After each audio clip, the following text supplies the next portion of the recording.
ফুলকপিগুলো ভেজে নেব। গোটা গরম মশলা ফোড়ন দেবো, শুকনো লঙ্কা ফোড়ন দেবো, রসুন দেবো, আদা বাটা দেবো। আমি পেঁয়াজ কুচি দিচ্ছি, আপনারা নাও দিতে পারেন।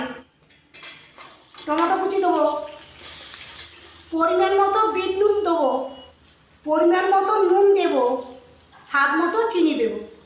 জিরে, ধনে, শুকনো লঙ্কার গুঁড়ো, গরম মশলা সামান্য, ফেটিয়ে রাখা দই দিয়ে দেবো।